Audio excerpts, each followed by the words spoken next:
BFM Business, Intégral Placement, l'œil de la presse. Bonjour Guillaume. Quel est votre coup de gueule de la semaine? Écoutez, dans mes rêves les plus fous, il m'arrive parfois d'espérer une loi de moralisation d'un texte susceptible de rétablir la confiance, notamment auprès des épargnants. Vous voilà pro-Macron désormais? Oui, je sais, une grande partie du monde de la finance a depuis longtemps pris fait et cause pour Emmanuel Macron, mais gare à eux, gare car ils pourraient à terme voir le boomerang leur revenir en plein visage. En effet, je vois de grandes similitudes entre la situation démocratique actuelle et la situation des épargnants. Alors déjà, Guillaume, quel est, selon vous, le fait majeur suite aux élections présidentielles et au premier tour des législatives? La victoire d'Emmanuel Macron et la vraisemblance plus que forte qu'il y ait une majorité absolue. Pardon, Guillaume, mais ça, c'est le deuxième étage de la fusée. Le fait majeur des deux dernières élections, c'est le niveau de l'abstention. On a beaucoup disserté sur la présidentialisation du régime, sur la durée de la campagne, ou je ne sais quelle raison. Mais le constat est le suivant, c'est que la semaine dernière, lors du premier tour des législatives, moins d'un électeur sur deux est allé voter. Bref, le fait majeur, c'est l'abstention. Les gens s'en moquent, ils s'en moquent pas un peu, mais ils s'en moquent éperdument. Bon, ok, pour le constat politique, et les épargnants, ils sont où dans cette histoire? Eh bien écoutez, les épargnants, ils sont comme les électeurs. Ils s'ennuient profondément. Ils manquent d'envie. Alors certes, si vous regardez le taux d'épargne des Français, vous ne faites pas ce constat. Pourquoi? Parce que le taux d'épargne, il navigue toujours aujourd'hui encore aux alentours de 15% du revenu brut des ménages.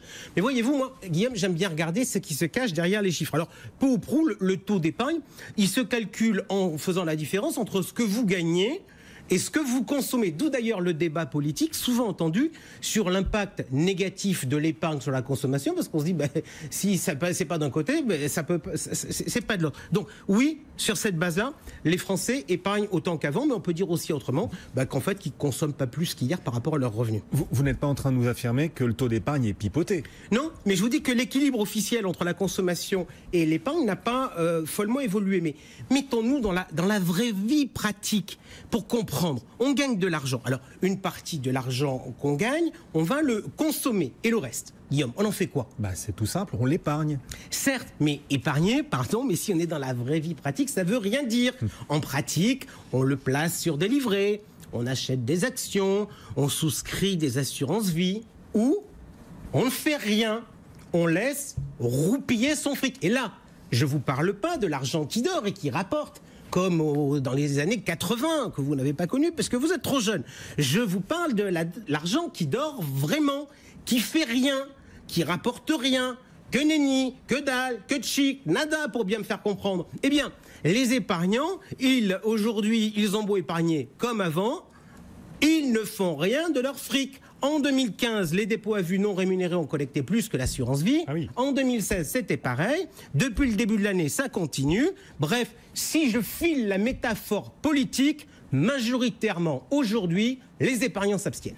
Parce qu'ils placent sur leur compte courant de plus en plus. Donc comme pour la démocratie, ils s'abstiennent et il faut considérer cette situation, Jean-François, comme un échec? Oui, comme un échec et déjà comme un échec personnel pour la politique qui est menée par celui que l'on a souvent qualifié de Super Mario, autrement dit Mario Draghi, le patron de la Banque Centrale Européenne. Pourquoi je dis ça? Parce que lorsque vous êtes un banquier central et que vous abaissez fortement le niveau des taux d'intérêt, vous avez une idée en tête. Vous avez l'idée de faire évoluer pour un individu son équilibre entre la consommation et l'épargne. Pourquoi? Vous vous dites, si l'épargne est moins rémunérée, eh bien, je vais donc considérer que la propension des individus à consommer va augmenter. Effectivement, avec l'épargne en français, ça ne marche pas. Cela dit, les taux de la BCE, ils ont été baissés, mais le taux de dépôt est désormais négatif, et ce, depuis un certain temps. Oui, ce qui revient d'ailleurs à dire que les placements courts sont taxés. Alors, en pratique, c'est vrai, on n'a aucune banque française qui n'a mis en place des taux négatifs pour les clients particuliers. Mais en fait, cette taxation, elle s'est faite par la mise en place ou l'augmentation de frais de gestion, de frais de tenue de compte. Là encore, l'idée, économiquement parlant, c'est d'essayer de sortir l'argent des dépôts pour essayer de l'amener à s'investir à plus long terme. Et là encore, Mario Draghi voit sa politique échouer par rapport aux épargnants français. Car dans l'environnement de baisse des taux et de taux négatifs qu'ont fait les Français, ils ont maintenu leur niveau d'épargne. Bref, ils ont continué à mettre de l'argent de côté, mais ils ont renoncé à le placer. Comment expliquer cette abstention? Par le niveau faible des rémunérations? Assurément, mais vous savez, je dis souvent que les pouvoirs publics doivent être très vigilants sur le taux du livret A, car pour la plupart des épargnants, c'est un enjeu majeur. Plus les taux baissent, plus les Français se disent à quoi bon m'embêter à m'occuper de mon argent si ça ne me rapporte rien? Cela dit, je pense que la faiblesse des rendements n'est pas liée qu'à la faiblesse des taux. Elle est liée à quoi d'autre? Mais revenons-en à notre histoire de politique. Que reproche-t-on aux politiques?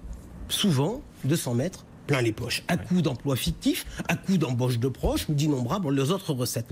Franchement, en quoi l'industrie financière diffère ? Son ambition est-elle d'allouer de manière optimale l'épargne du pays dans l'intérêt général ou de s'en mettre plein les poches ? Franchement, pourquoi aujourd'hui on préfère vendre de l'assurance vie multisupport que du PEA ? Pour une raison simple, ça rapporte plus. Ça rapporte plus. En politique aussi, il y a les débats sur le cumul des mandats, justement. Oui, vous avez raison. Et le cumul des mandats, il pose un problème financièrement parlant. Oui. Pourquoi ? Parce qu'on se dit, si le gars que j'élis, il cumule les fonctions, il va cumuler les payes, donc il va se faire un max d'argent. Même si en pratique, il existe aujourd'hui des règles d'écrêtement. Mais le cumul des mandats, il existe pleinement dans l'univers financier. Parce que si je vous fais un contrat d'assurance vie multisupport avec des fonds maison à l'intérieur, qu'est-ce que je fais ? Je fais du cumul de mandats, je fais du cumul de marge. Ouais, ce parallèle, il est intéressant entre le contexte de l'épargne et le monde politique. Justement, le cumul des mandats, il pose aussi des questions d'offres politiques. Jean-François, si le député du coin squatte le terrain sur toutes les élections, ça laisse pas de place pour les tout nouveaux, les nouveaux venus. Vous avez, Guillaume, parfaitement raison. Et là se pose la question de la concurrence. L'organisation du système est-elle faite pour permettre une saine concurrence ? Alors, d'un point de vue politique, jusqu'à une période récente, la réponse était non. Et d'un point de vue financier, la réponse est ouvertement négative. Les grandes banques à vocation universelle, elles sont systématiquement avantagées. Elles possèdent le marché du crédit immobilier, elles possèdent le marché de l'épargne bancaire, c'est-à-dire les dépôts et les livrets. Et sur l'épargne à long terme, principalement l'assurance vie, elles sont ultra majoritaires.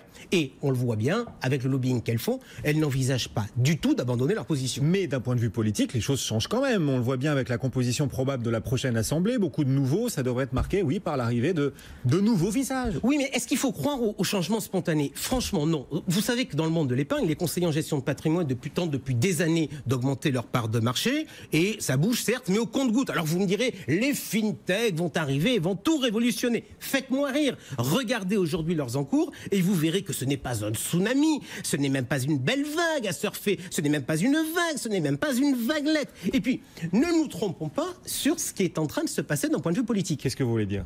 Mais le mouvement de renouvellement politique auquel on est en train d'assister, ce n'est en rien un mouvement spontané décidé par un parti.